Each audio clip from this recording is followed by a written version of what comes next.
Alright guys, it's a Saturday, early afternoon, 92 degrees Fahrenheit. Got up, did my morning classes for the weekend. This used to be the place. Used to be the Wolf Cyber Cafe, if you remember. They always did really a lot of business. They're still in business. They moved, apparently. I don't know where, but you can see me right there. I don't know where they moved, though. They still advertise. But now, it is going to be a massage parlor. You can get a foot massage for $7 1 hour, or a full body massage for $9 that will last 1 hour. So that is a change. We never had a massage parlor on this part of Street 20, or on Street 20 anywhere.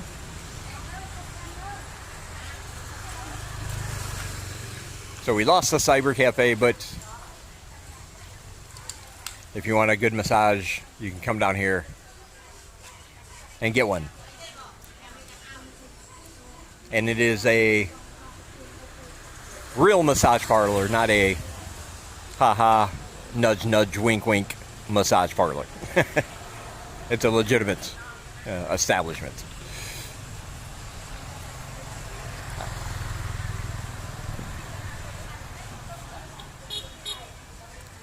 Anyway, somebody had some questions. I thought they were good questions, and I think I've mentioned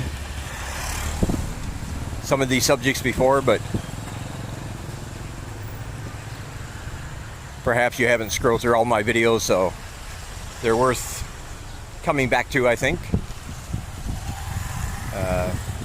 There were 3 questions, actually. One: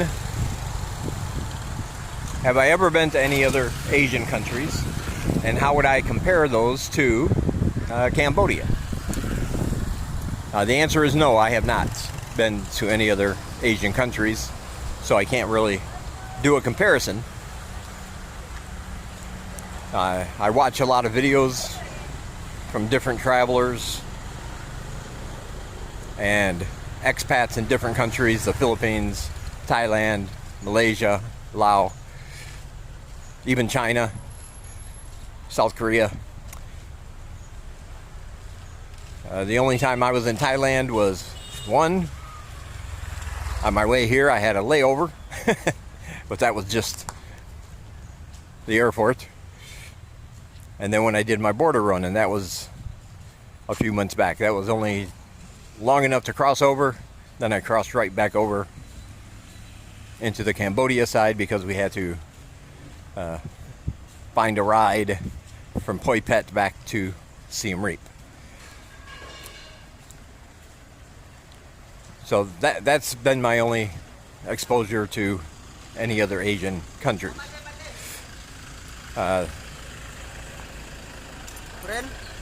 Then he wanted to know if I ever miss home, the United States, or if I get homesick. And that's a more complicated question, I think. The short answer is no. I know it's common after a month or two, when you transition to a new country, homesickness sets in sometimes because everything's different. It's new and exciting for the first month or so. And then once you get settled in and you get your routine, that sometimes determines for you whether you made the right choice or not. Once the newness wears off, once the honeymoon is over, a lot of people find themselves missing the things they had back home, missing their friends and family, and they just go ahead and go back. That hasn't happened to me yet, but that doesn't mean I don't miss certain aspects of being back home. I think for me, though, it's more of the practicalities and amenities. And let me explain. Things like not being able to use PayPal here is frustrating. Sometimes the internet speeds are horrendous, like probably worse than old school dial-up. Remember the dial-up where you had the beeping tone when you logged on? How slow it would take just to load one image. And sometimes the internet here can be like that unless you pay for a co-working space somewhere. But that of course means you have to grab your phone or your laptop and got to walk down there, and for some things it's not practical. Like if you're teaching online, you're in a busy co-working space with other people, a lot of background noise and things going on.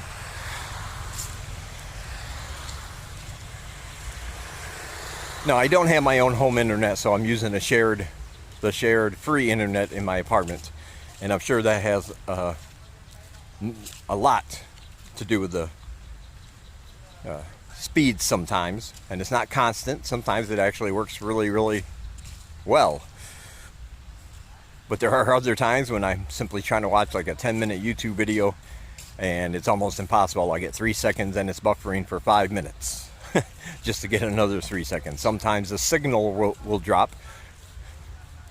Will just drop. I'll just get disconnected in the middle of something. So it can be frustrating.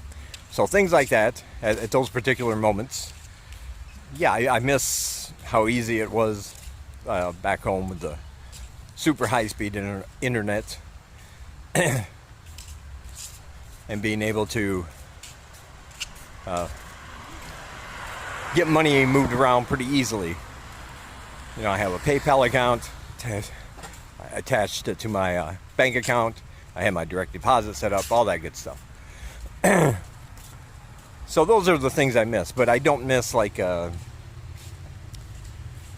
don't homesick miss anything about back home.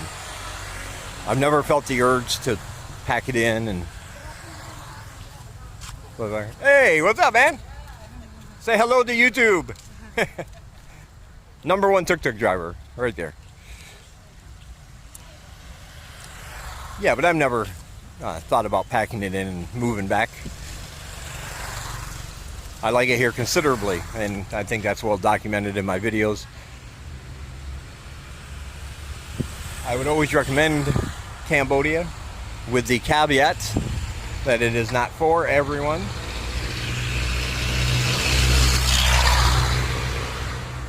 And there are going to be some aspects that you're just going to have to deal with if you want to live here with the least amount of hassle. Just the way it is. And the third question was, he mentioned when he sees Sang Lai in my videos, hello, like right now, she's covered up head to toe. She got jeans, long sleeve shirt, a hat, and I'm of course in shorts and a t-shirt, and I'm still sweating. So he wanted to know if that was a cultural thing. Are they more concerned about exposing their skin, you know, for other people to see, or if it's more to have to do with covering up from the weather, the sun? And the answer is both. It's a little of both. From what I understand, like I said, I've never been to any other Asian countries, but from what I've heard and seen, Cambodia is a more conservative country than the surrounding countries. People are more modest here in the way they dress and act. And they might seem a little shy and reserved at first, but that's one thing I like about it. They will let you keep to yourself if you want, as long as you're not bothering anybody or breaking the law. They just let you go on about your business. So they are a little bit more conservative. If you notice, and it's not universal, it's not countrywide, but if you notice when I'm walking around and you see a local couple together, you rarely see them show displays of affection in public. They don't really hold hands. They don't really put their arms around each other, anything like that, because like I said, it is a bit more conservative here. But the practical side is, yes, I think for the most part they cover up because of the sun. The thing over here is they like to be as white as they can, as opposed to the United States, where people pay to actually get tanned. We pay to get darker skin, and they do everything they can to not get darker skin, because darker skin indicates a lower social status. If you have really dark skin, the thinking is you have a job that is not a professional job. You're a farmer, a construction worker, somebody that works outside with their hands, and that carries with it a lower social standing.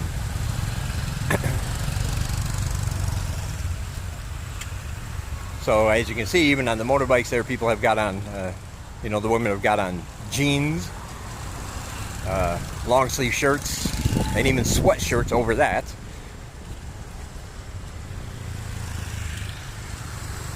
And that would be the main reason why. So I hope that answered the questions. Like I said, I think it's interesting. It's one of the things I mentioned earlier. You'll have to, deal with cultural differences between where you come from and how things are done here.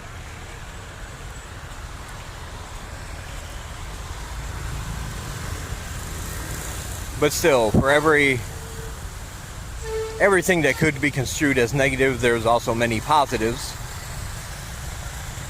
And those are the things I like to focus on. Because as hot as I get, and as sweaty as I get,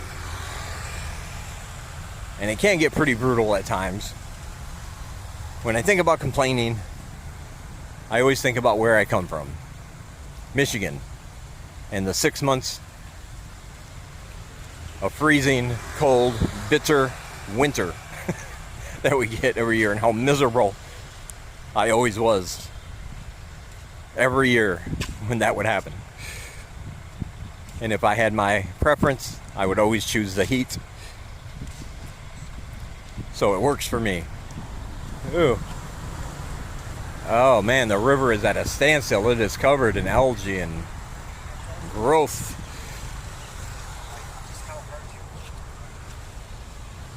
I think the swamp thing is gonna come out of there at any time. Holy cow. Look at that tree fell in the river. Part of a tree. And it didn't sink, it can't float away. It's just laying there on top of the muck. Oh, that looks horrible.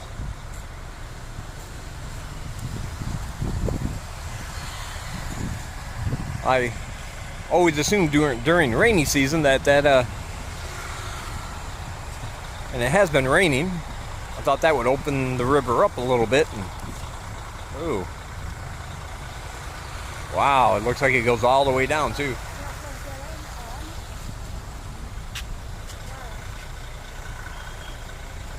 Yeah. Anyway, I hope that answers your questions. And I'll talk to you later. Alright guys, before I wrap this up, I did have another question from someone. I thought I'd answer it real quick from my balcony before I put this video together and send it out to the world. They wanted to know about their options, visa options for staying long term. And this one's pretty straightforward. When you get to the airport, you want to get the e-visa, because there's two types you can get, an E and a T. A T is for tourists, and if you're staying long term, you don't want the tourist visa. You want the e-visa. That visa will be good for 30 days. At the end of before the 30 days are up actually, go to a travel agency, and if you're retiring, simply get the ER visa. You'll have to be over the age of 50, and they'll have you sign a paper. Most places will have you sign a piece of paper stating that you're not going to be working. You understand you can't work on a retirement visa. And then you're set. So you can get it for, 3 months, 6 months, 1 year if you want. And then you have to renew it again before that extension runs out. That's why I would say get the 1 year. If you plan on working and you don't have a job yet, you want the EG. This is also known as the Looking for Work visa. You can get that up to 6 months.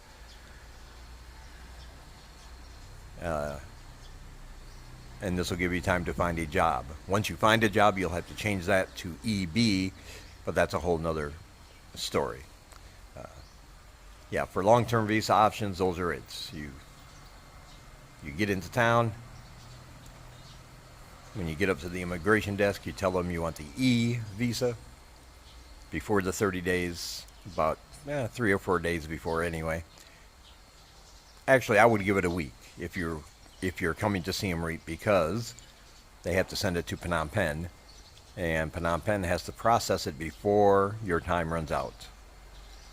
So I would say about a week before it expires, go to a travel agency. Tell them you want the ER if you're retiring. Pay your money, you're good to go. If you're looking for a job, tell them you want the EG. Pay your money and you're good to go for that length of time. All right, I hope that answers all the questions. And I will talk to you guys in the